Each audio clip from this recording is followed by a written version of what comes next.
Back in 1973, Graham Nairn managed to acquire the rights to the Lotus 7 and the Caterham 7 was born. It's now 43 years on since that momentous date in some ways, and we're out in the 620S to see where Caterham has come in the intervening 43 years.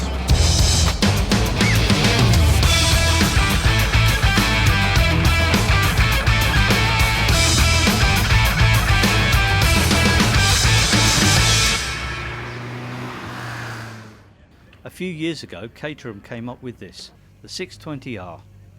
Very much a track-focused car with proper racing suspension and a sequential gearbox. However, it has to be said that this does compromise it for road use.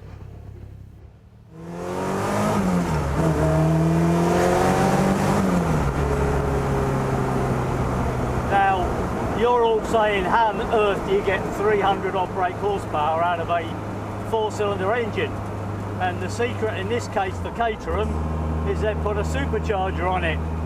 So they've taken the venerable Ford Duratec 2-litre 4-pot and put a supercharger on it. And it keeps the package really neat. I think the turbo would be a way to go, but potentially the car this tightly packaged, the effects of heat would be absolutely huge. And turbos tend to be about performance at higher RPM. What you certainly get with this car is an immediate amount of shove that really starts to kick in at about 3,500 RPM, and that's seriously impressive and a hell of a dollop of power. Of course, all this really isn't, you think, well, at this amount of power you're going to need traction control and ABS and all those things. No, not in this car. She's just got a limited slip diff, and that's it. No ABS, no fancy electronics, just an engine in the front, a gearbox and a diff at the back. There are a few concessions to comfort nowadays with a Caterham.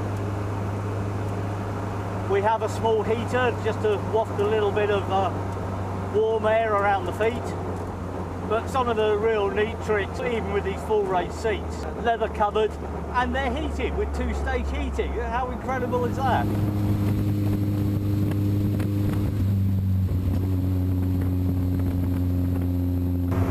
But of course it still drinks like a fish.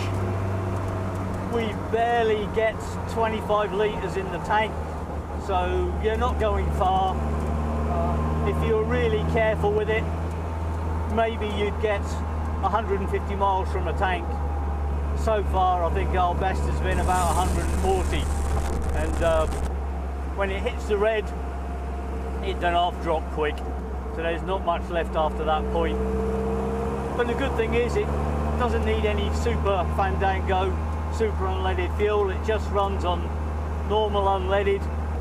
So you're not constantly looking out for the posh fuel on the pumps, paying a premium on that, because you certainly will be making lots of stops.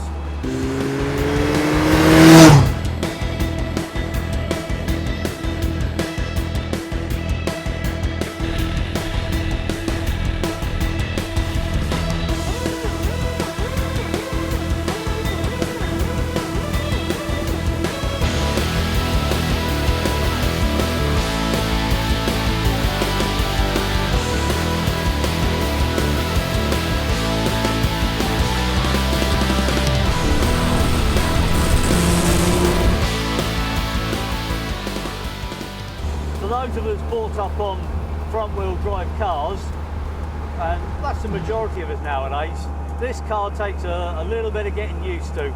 You've got very direct steering, wheels way out in front, moving around, and I can see them here just like a Formula single-seater driver. It's quite amazing to be able to see what the suspension is doing, especially with the cycle wings on this car. And literally, all you have to do is just think about where you want to go. And just give a little bit of steering input and the car is there. takes a little bit of settling in. I'm maybe taking about a day to get used to it. And over my driving career, I've maybe owned half and half between front wheel drive and rear wheel drive cars.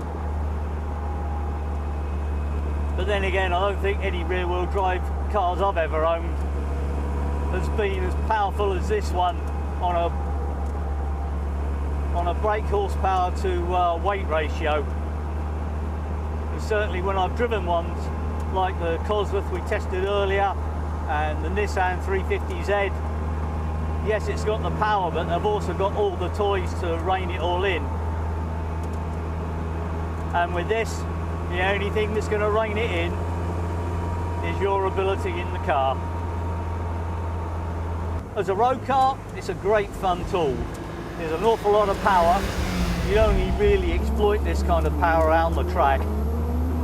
So maybe this is a great car for those people who don't want to trailer their car to the track, but they're going to drive it there, have a great day, and then have something fairly comfortable to drive back in. And when we have been on more open roads and even on a bit of motorway, it's surprising how good this car is. The actual ride on some roads is exemplary for a car like this being so light. It really does absorb the bumps extremely well. It's actually quite relaxing at motorway speeds if things don't get too silly. But really, on lovely sunny days like this is the car you want to be in.